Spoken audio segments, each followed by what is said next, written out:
or maybe you can even call it ailing economy. We've been facing a downturn. This is the also added to the post subsidy removal era. Where all, I mean, it's a potpourri of issues, and our economy is taking a very very big blow. But in the studio with me, joining me live via Zoom, is an economist, a very good friend of mine, Gospel Obele. Gospel, is so good to have you join us on the show today. Thank you for joining us. We can't see you though. Welcome to the show. Hi, Marianne. Good evening. Really, really great to speak with you again today. Great, great, great, Lovely great. to hear your voice as always. Same here, same here. Gospel, just as I tried to, explain, um, Nigeria's economy, not that it was, beautiful. It has been facing all kinds of. It's either we're facing, we won't call it a recession. I mean, we've had a downturn of sorts, and then now, plus the subsidy removal, it's making things look a bit more blurry. But let's start by looking at, what you think the root causes of this. What the root causes of this failing, somewhat failing economy, uh, are. Yeah, thank you so much for the question. Once again, great to be here and speaking with you again.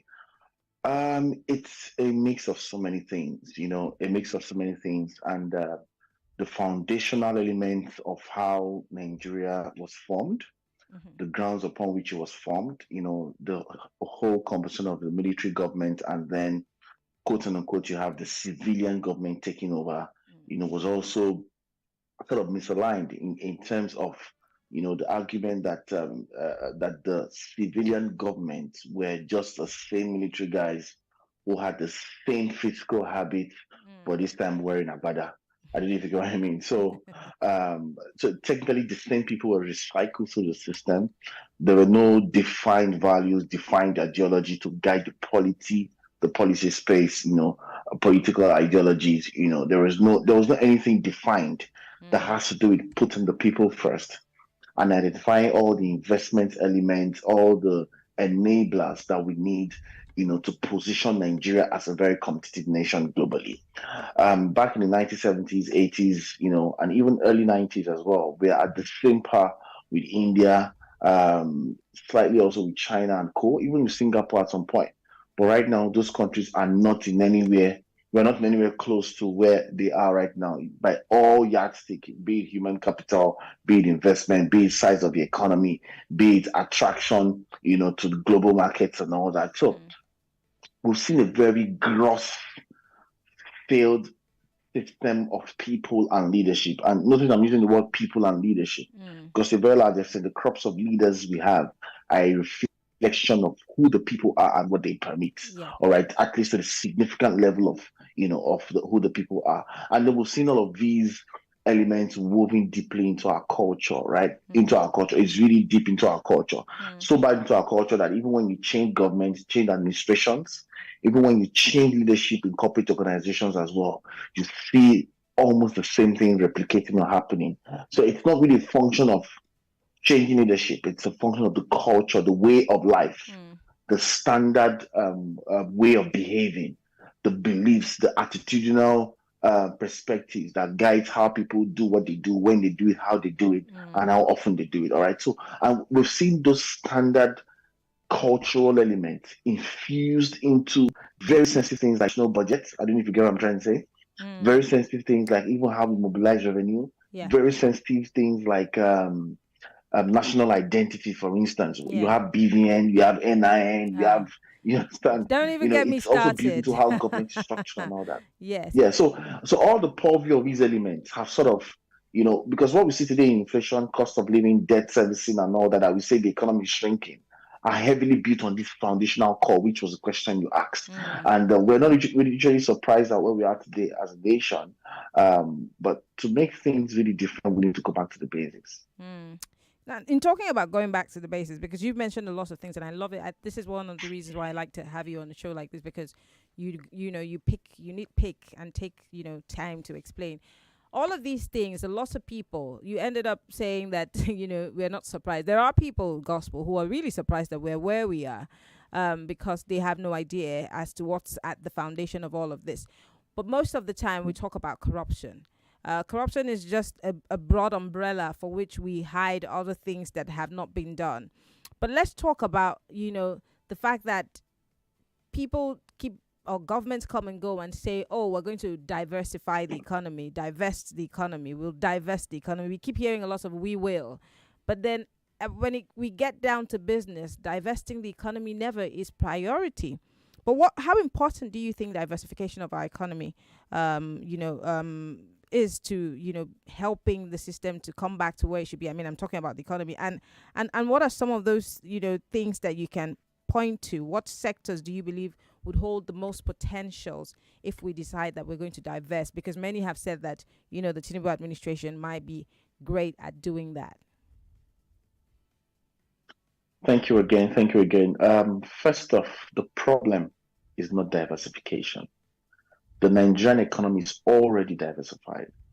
And the way it stands now, President Bola Ahmed Tinubu cannot further diversify it than it is right now.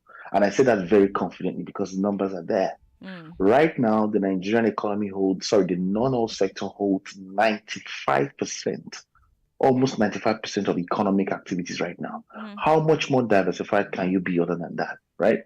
The oil and gas sector holds about 5.9% of the Nigerian economy. That's economic activities. All right. If you flip it on the other side again, agriculture holds 23%, industry holds about 19%, and then services holds about 55 to 56% of the Nigerian economy. How much more diversified can you become than that? All right. If you look at the top 5 sectors driving the economy, you find real estate there, you find trade and services there, you find telecoms there. How much more diversified, can you be? So the problem is not diversification. However, we've seen a situation where the 5% construct of economic activities, which is largely all sector driven, contributes almost 90% to revenue right now. All right. And that's a very, very clear misalignment from the get-go. Let's take it from another angle. The UK, for instance, I mentioned agriculture 23, industry 19, services 55 to 56. That technically means that we have a relatively broad share of the 3 areas to industrialization, the 3 paths to development. The UK, for instance, is a heavily services sector based economy. Yeah. I don't know if you get what I'm trying to say. Yes. China is heavily based on manufacturing. So hardly would you really find nations who have almost an even split of the 3. Yeah. Nigeria has almost an even split. And why I say so is that you have agriculture at 23%, meaning that you have all the raw materials you need to feed into industry, which holds 19% of the economy. I don't know if you get what I'm saying. You don't need to import your raw materials. Yeah. Dubai has to import raw materials. UK has to import raw materials. US has to import raw materials and all that. So, but Nigeria doesn't have to import raw materials because you have 23% of economic activities built in that space. Now, when you have those inputs into industry, which is currently 19%, technically means that you have 40-something% of the economy, which shows that you are potentially self-sufficient or self-reliant, quote unquote, if those 2 sectors are working sanely fine. But right now they are not working sanely fine because within that 23% construct of agriculture, you have 90% of that block as crop production. Come on. How do you have 90% of agricultural sector in your country crop production based? That's a recipe for failure. I don't know if you get. And then you now have the industry literally dead. Nigeria doesn't have a firm industrialization plan. Yeah. If it looks as though the country does, you have so many industries that are not working or providing value, like the Ajaokuta steel and all of those places. All right. So technically means that even the block of the GDP construct that is responsible for processing and refining agricultural produce is dead. All right. Then the third block, which is services, you have 55% of services. Nigeria currently doesn't have a national services policy plan. All right. So we don't even have data. We don't even know how many web designers we have. We don't have any. Nobody knows how many graphic designers we have. All right. A lot of graphic designers and tech talents are freelancing every day, making dollars, making money remotely, and doing 2 to 3, 4, 5, 6 jobs. They even prefer to play informal, where they're out of the conventional bracket, and nobody can trace them to ask for taxes and all that. Now, because there is no policy or organized efforts in that services sector, we cannot even make the most of it to start with. All right. So safe to say that the 94.5% of the Nigerian economy that is non-oil driven is largely either dead or not organized for impact. All right, which is the reason why there's a lot of focus on the 6% or 5% that is yielding the foreign exchange and the mess we're in as a result of the foreign exchange right now. So, potentially speaking, the Nigerian economy should be a productive economy. The naira should be one of the most resilient and strongest currencies in the world, and Nigeria should be the real ideal destination for investment, not Egypt, Morocco, Rwanda, or SA. I don't know if you get what I'm trying to say. So Yeah. we have all the potential there. However, the problem is not diversification. What then is the problem? The problem is number one, the need to diversify our revenue base. Mm. All right. Or let me use the word, the need to diversify productively our Our revenue base. revenue And what that base. would mean is not necessarily, yeah, our revenue base. So it's not necessary to increase taxes. It's not necessary to say everybody who has a car must pay 1K every year to show proof of membership and all those things. No, what you need to diversify productively the revenue base is take a rate. Sorry, take a I mean, let me just use data Mm. to identify SMEs in the non-oil sector space who are ready for exports. Create a one-stop shop where they can access all the documents they need to export. They can access the financing. They can access markets. Mm. It's easy for them to export by virtue of a one-stop platform. All right. And once those SMEs plug into that platform, you can find Nigerian chocolates in Tesco UK, Mm. and you have British people, Caribbeans, Europeans buying Nigerian chocolates in Tesco UK. And once you begin to have that economics working, and you have a solid pipeline to repatriate the funds you're making, you understand? People are buying this chocolate in pounds, but you're receiving the monies in dollars or Yeah. naira, whatever. You know. Then you are growing. Yeah. Yeah. You just literally reminded me of a conversation Sheriff Quadri and I and Pastor Paula De Farasin had sometime 2 months ago, if not last month, 2 months ago, Mm, and he said exactly what you said, that we need yeah. to be able to control, or rather keep track of what we're exporting, not Yeah. not raw material but now the finished product, so that these, just as you said, these monies can come back to Nigeria. Not Yeah. how what we're doing with our oil, where we send oil and we still have to take our Mm, own monies and buy back in. But then you're saying all of this, and mm-hmm, it's incredible. I've had so many people have these conversations about you know um, making these policies work. Is it that we don't have mm. the brightest of minds in governments, whether the ones that have been and the ones that we have today, who can not just talk about these policies or these kinds of ideas and make it happen? Is it that we don't have them, or is it that there's no political will to make it happen, or is it that our leaders are okay with where we are as a country? So the problem is not talent. We have what it takes. Right now, the way it stands, Nigeria has all it takes. And if you recall, when I responded to the first question, how did we get here foundationally or fundamentally or root causally? I mentioned the fact that culture and the ideology of things has designed and framed who we are and where we are today. All right, and what it means is that across the lines, we have what we term as extractive and inclusive institutional ideology. All right, and those things are defined heavily from culture. Mm-hmm. Extractive institutions or ideologies uphold the belief that you need to keep a critical minority wealthy, in control over the majority. Mm. And to do that, you have to ensure that they have access to resources, they define the policies that are being launched and all of that, and they have control where it matters the most. I Mm. don't know if you get over the Mm. majority. Mm. The ideology of inclusive policy or inclusion means that wealth, prosperity, access to resource, and empowerment is widely made is widely spread and generally made available to all. Right? Anybody can access it. Anybody can grow to become who they are. And once that begins to happen, you have the question of wealth distribution. Technically really really spread across the majority than just a minority and all that. Now, Mm. when that happens, When more people have resources, have empowerment, have control, have all this and all that, people will be able to question government for more. Mm. People will be able to call the shots, for want of words and all of that. Mm. But then again, the Nigerian system has been built on extractive institutional ideologies.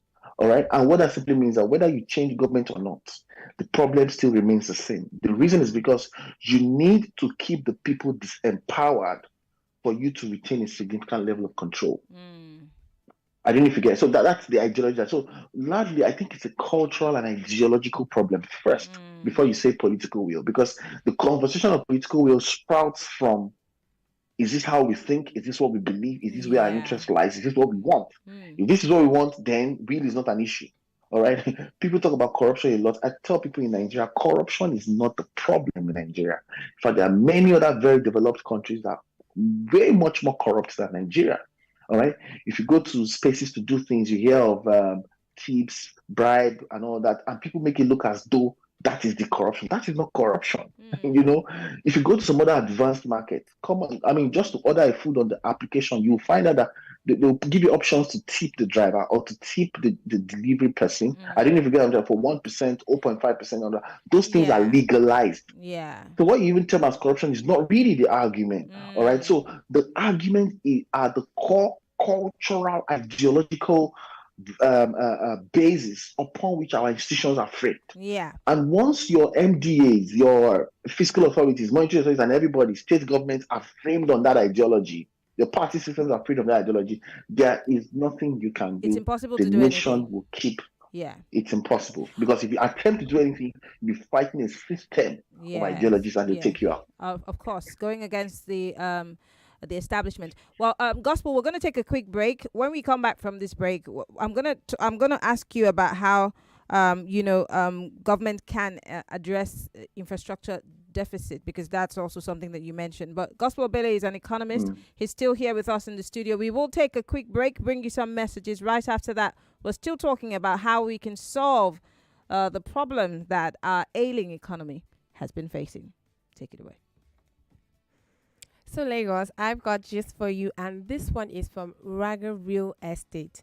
So in case you're not familiar with the name, well, they are a member of the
atlanticsboulevardestate.com.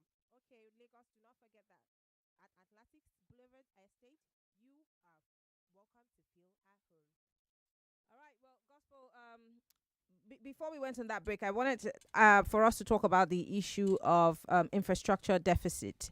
You mentioned Ajakuta Steel, that is all, in fact, is moribund, is now ancient of days. We keep we keep hearing that something will be done about it. Sometimes monies are voted to revive these places, but nothing really happens. I always tell a story of how I was a kid, and back in the day, I went on a field trip, as I think I was in nursery school, to what we used to call the paper mill in Cross River. By the time it was still Cross River and Akwa Ibom, so it was I think it was called Okuiboku. It was a paper mill, and then we had a match factory also where we had matches, all manufactured in my state. But if you ask me today, it's empty land. Nothing's happening in all of those places, and we have so many spread across the country. How do we deal with that to start with? Well, first, the ideology has to be correct. I mean, the why around those infrastructure why those infrastructure elements have to come back, full scale, has to be in place. I mean, just technically asking why the refinery is not working, and then one man came up with a refinery and everybody is going there to all of a sudden that's our saving grace. So why are the refineries not working? The same reason. So you have, for some reason, very vested interest from those facilities not working. Again, once you put in the right investment and those facilities come alive, you're gradually moving towards industrialization, which will mean that more people can get jobs, and it may not be really be it may not it may be still under employment, but more people can find basic survival in those areas, and then a sense of worth and revival begins to come in, and that's something that the current state of play doesn't want. All right, so there's a reason why all these things are dead, and they are dead consistently across. Think of, I mean, talk about the paper mill, think of the Ajakuta still, think of the Nigerian refineries. If you think about all these wonderful infrastructure elements, they are all dead, and there is literally no effort to sort of revive any of them. Some little bit of effort to revive the railway sector, but we need to really go at a very, very fast pace. But the fear is, if you go with that kind of pace, and then you unlock something is going to happen. That's the day Nigeria begins to change. So for some reason, there are strong vested interests that held this progress back, and so I think we'll need more than just political will. Yeah, very okay, good to have, nice to have, but we'll need more than that to get these things running.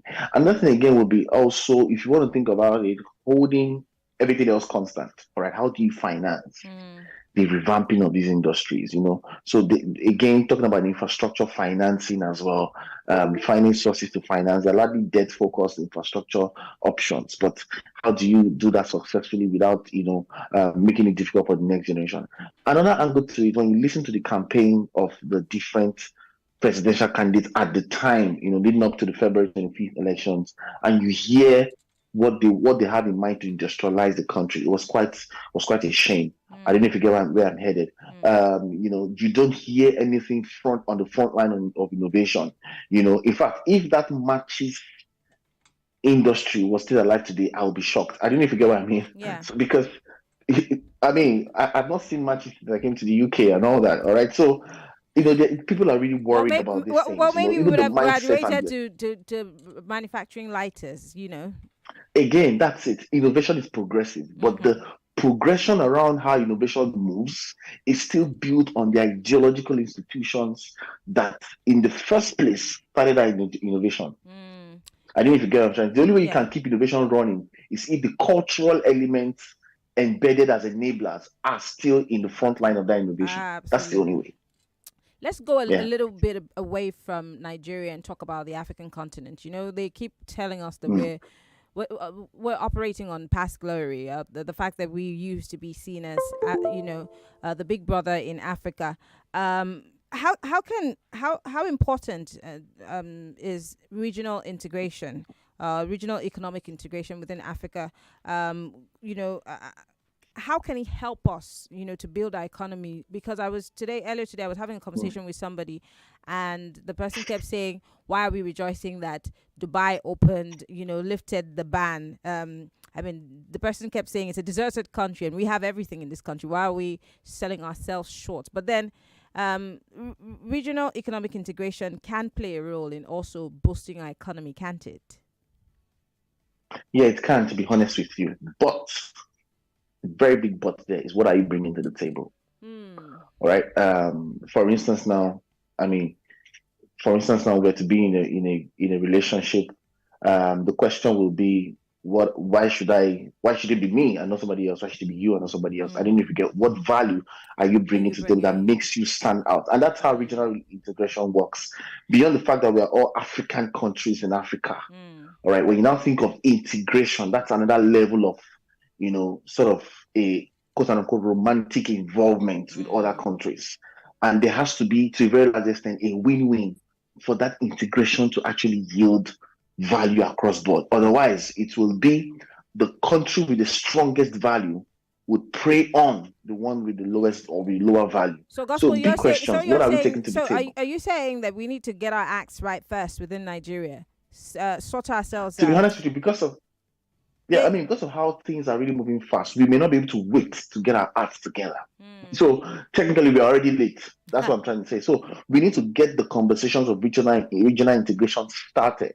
But Mm. whilst you're facilitating that, you really need to put some housekeeping rules and all of that, in place real fast.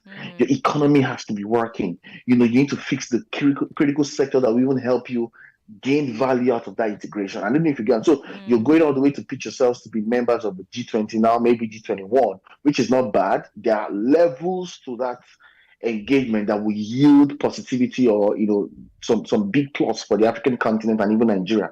But what is Africa's Union taking to the table? Same Mm. question with ASFTA. You want countries to become more intertwined and all that. What are different countries bringing to the table? I don't know if so. It's one of the reasons why the FTA hasn't Yeah. really been successful, Mm. because member countries do not have anything productive to bring. What does Nigeria have to bring to the table in context of the ESFP? You can't really tell. Okay, you want Yeah. to talk about your talent and all that. The talents you have, the Afrobeats we have, the entrepreneurial capabilities we have happened in spite, Yeah. not because of Yeah. government Yeah. or not because of an enabling environment. Yeah. Those things have happened in spite. All right. So, again, which is why everybody's moving in different angles, trying to find their expression, whichever Yeah. way they can, Yeah. but it's not coordinated. So, you need that value at a level where it's properly coordinated, and then you have a structural base to contain or scale that value. Then you have something to take to the table of negotiation with China, with the UAE, with the United States, and all that. All of these countries are doing something with Africa.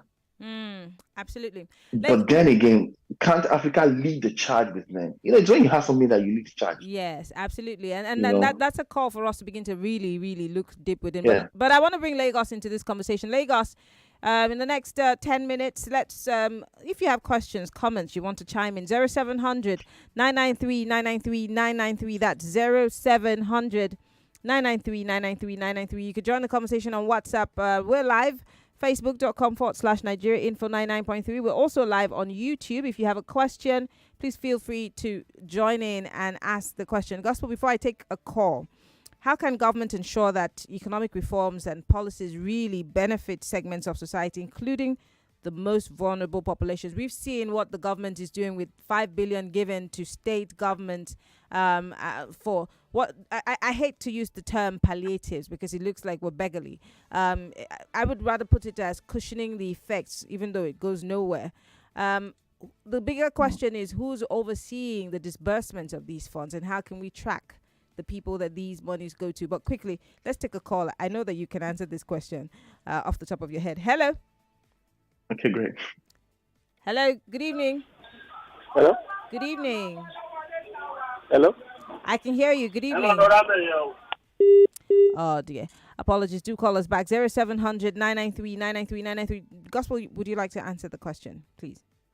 Yes. Can you take the question again in Yes, I 10 was asking seconds? how, Just government can yeah. ensure that, economic reforms and the Yes. policies that they're putting up, because every government comes with new policies Yeah. and try to make Yeah. themselves look good. Yeah. But how can it be beneficial to Exactly. all segments of society, especially the vulnerable Yes. population?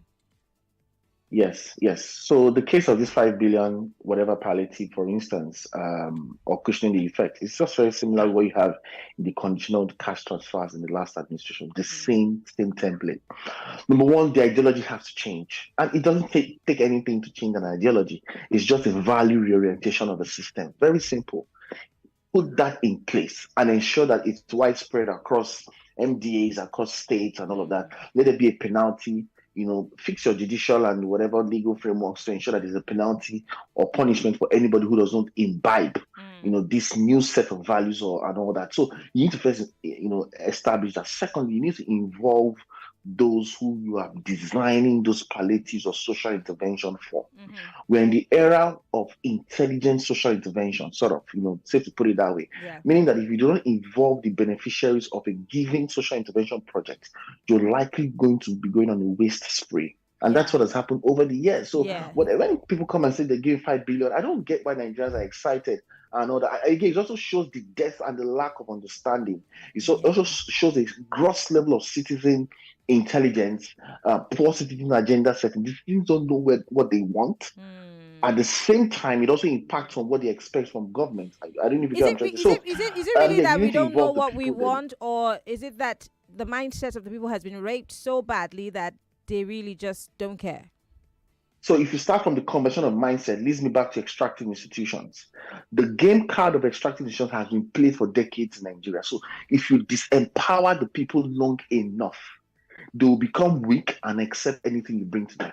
Ah. So the tool of manipulation would work. Anything you play, anything you jiggle right in front of them, any card you jiggle, that card will pick, Ah. especially for the increasing masses who are vulnerable. I don't know Mm. if you get what I'm trying to say. So Okay. that's the play. All right. All So right. again, there's another problem. You have lots of I'm so sorry. pseudo. Let's take these calls because time is not on our side. Let's just Yeah. quickly take the calls. All right. Hello. Welcome to Hard Fact. Hello. Oh dear. Hello. Welcome to Hard Facts. Good evening. Hello, good evening, Maria. Good evening. Well done for the good work we are doing. Thank you very much. This is Godwin calling from Loshorolakwe. Go ahead. Thank you. Your guest is a perfect analyst and in tune with the situation of the country and the occurrences around.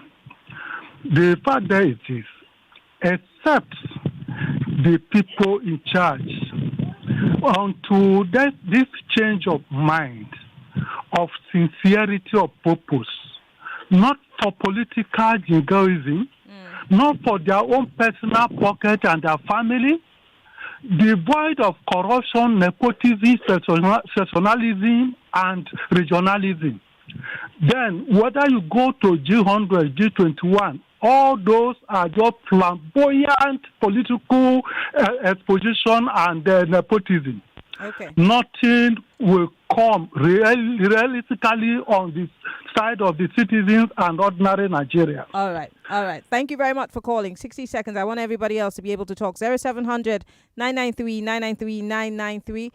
If you have a question, you have a comment on how we can, one way or the other, solve the problem of our ailing economy in this country, because continuously our economy has been ailing for years and years. Governments come and government go and promises are made, and at the end of the day, nothing really happens.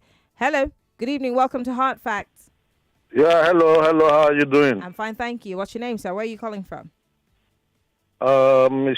Chim, I'm calling from Sulere. Go ahead, please. Sulere, okay. To me, what can be done if they want to rescue the economy is that they have to cut down on cost. That is the first thing, because That's the Nigeria is cost not of making any money. governance. Are you talking about the cost of governance? Yeah, the cost of governance. Okay. So they have to cut down the cost of governance drastically, Okay. They have to cut it drastically, and from that moment that they're able to save, they can now see money where they can put into the economy. Okay. All right. Because, we are not producing anything. So there's nowhere we are earning. The ones we are earning from sale of oil and all that, some other items, you now use it to do concurrent expenses. No, it doesn't make economic sense. All right. Thank you very much for calling. I'll just take one more call before I wrap things up here. Hello. Hello. Good evening. What's your name, sir? Where are you Hello, calling good from? evening. Good evening. Yeah, this is Don Duque from Saboyaba. John, go ahead, Maria. please. Yeah. You see, there's no way the economy can improve when some group of people in the upper house and lower house will be collecting 2 million naira for 2 weeks holiday or even 1 month holiday, and then some people are here receiving 30,000 naira as minimum wage or even 20,000 naira as minimum wage, and some people are eating 001, and then you want the economy to improve, and some people does not even receive garri to drink at the end of a family. You understand? At the end of the day, they will stay hungry to be begging. We have been too much beggars in the street, and then you are collecting 2 billion naira for 2 weeks holidays, and you want the economy to improve. Impossible until they do something about it.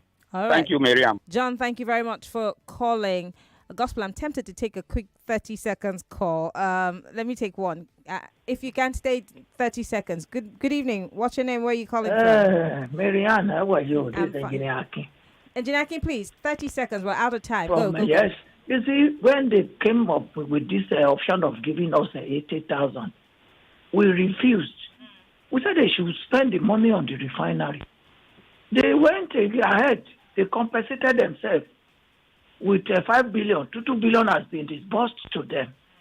You see, they are the same of the same. Nothing good can come out of this government at all. It's all compensation. Round peg in a square hole. The same mistake, and you want a result.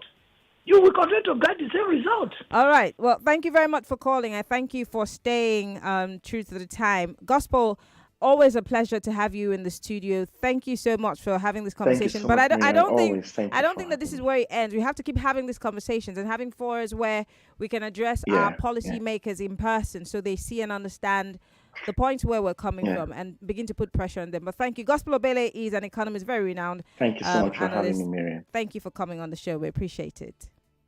Thank you. Have a good evening. Have a good Bye. evening. And Lagos, there you have it. The big hard facts for today, which is our Balogun and Broad. We've been talking about our economy and how we can fix it. Well, we cannot do it on our own. Our policymakers have to also do this for us. But I want to say thank you for all the time that you spent with me on the show from 3 till now. I'll see you tomorrow on Hard Facts. My name is Mary Anacon. Follow me on Twitter and Instagram. More conversation, more talk, more right after this. Your party of life. 99.3 Nigeria Info. We are more than just radio. Subscribe to our YouTube channel at Nigeria Info FM. Check us out on Facebook at Nigeria Info 99.3. Follow us on Twitter at Nigeria Info FM and on Instagram at Nigeria Info FM Lagos for live updates as it happens. 99.3 Nigeria Info. Let's talk.